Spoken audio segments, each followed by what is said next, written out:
بسم الله الرحمن الرحيم. معكم دكتور عادل سراج، استشاري طب نفسي مستشفى فقيه. Guidelines to check up treatment of agitation and aggression. ده خبر من الأخبار اللي اتنشرت.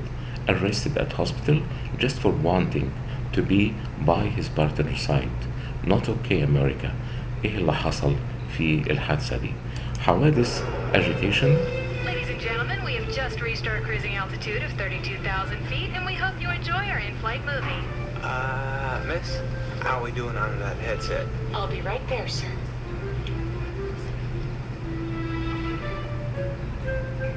Excuse me, can I get a headset from you, please? Do not raise your voice to me, sir. I'm not raising my voice. Okay, stay calm. I am calm, I just want my headset. Is there a problem, sir? It's not a problem. Sir, calm down. I am calm. What is it with you people? You people. I don't mean you people, I mean you people. Sir, calm down. I'm calm! This court hereby orders you to undergo anger management therapy. Anger management?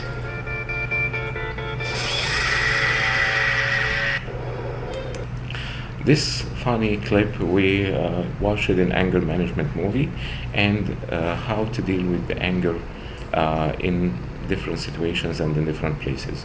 Who is agitated person? The agitated person, you can pause the presentation and you can read it in details, but I will tell you just brief notes. It is excessive verbal and or motor behavior, loud, disruptive, hostile, sarcastic, threatening, or hyperactive, even combative. It is common to be seen in emergency room. The agitated patients can be very paranoid, delusional, frightened by their symptoms and surroundings.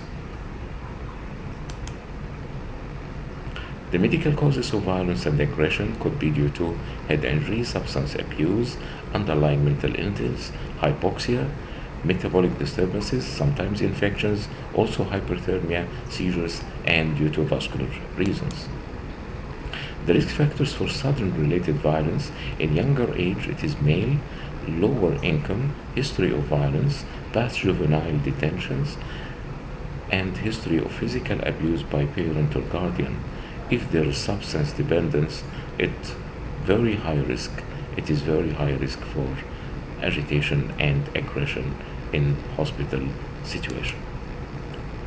The ABC assessing for potentially violent patient: A for assessment, appearance, current medical status, psychiatric history, current medications, orientation to time, person, and place.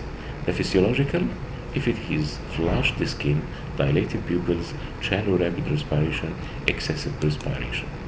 B, behavioral indications. You can read it carefully. C, conversation. The patient self-reports, admits to have weapon, admits to history of violence, thoughts about harm to others, and other situations. The communication strategy is one of the most important steps you can take when confronting aggressive patient is to be calm, to speak softly, to be neutral, and to keep distance from him, and don't keep an intense eye contact, and don't try to be authoritative, and be smooth in the situation. The investigating the violent patient, the aggressive patient, you have to follow this lab testing. The medication and restraints, preventing harm to the patient, preventing harm to others. To manage the violent and aggressive patients, clinicians should be aware of local policies, laws, acts before restraints, and apply the physical restraints to others. Here is the physical restraint in bed, and you have to use these pills, and you have to be skilled enough how can you use it. Sometimes just describing the steps and the policy of the hospital will calm your patients in the emergency room. Just when you explain to them who is waiting now and when he's going to be seen or assessed. The chemical restraints, once you choose a chemical sedation, you have full responsibility to maintain your patient's airway, breathing, circulation, provide bladder care, hydration, general nursing care, and data patient. Benzodiazepines are preferred in the emergency department, and the antipsychotics have a role in the patient is not responding to benzodiazepines. The benzodiazepines we have midazolam, dormicum. We start from 2.5 to 5 mg IV and watch the patient. Diazepam 5 to 10 mg. I prefer, of course, in emergency situation to be intravenously.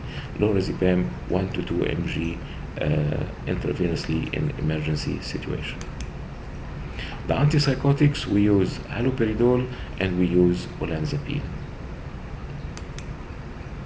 De-escalation, use empathetic, non-confrontational approach, but set boundaries.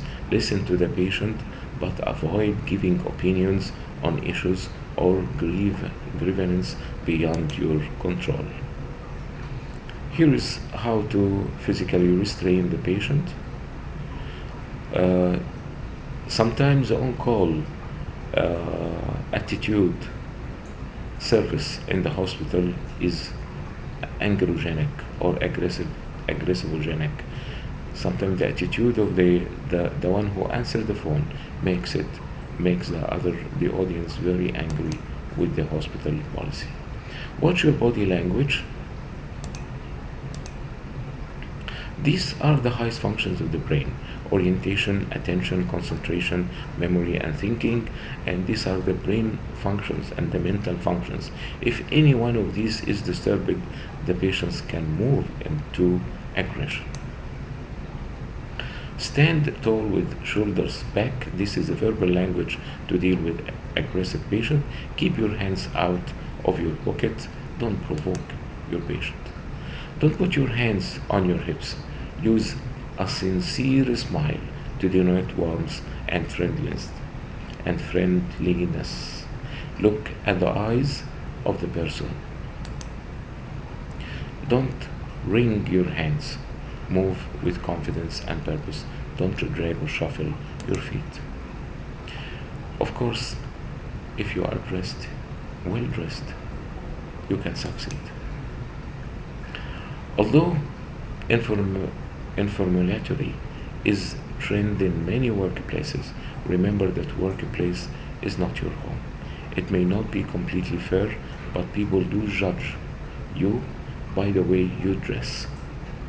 What you wear supports or detracts from your professional image. Here is a clip from Beautiful Mind movie.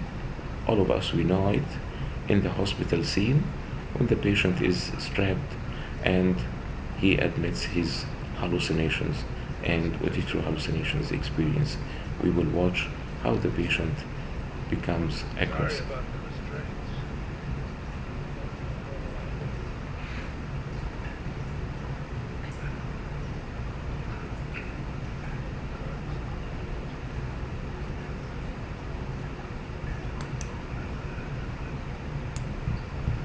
Made a mistake.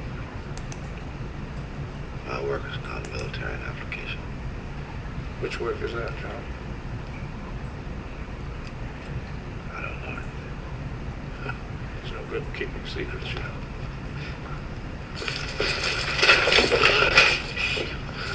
The patient moved to aggression.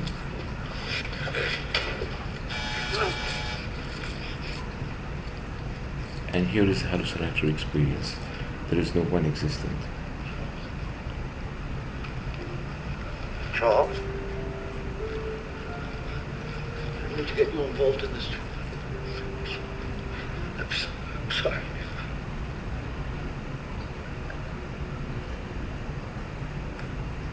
Charles?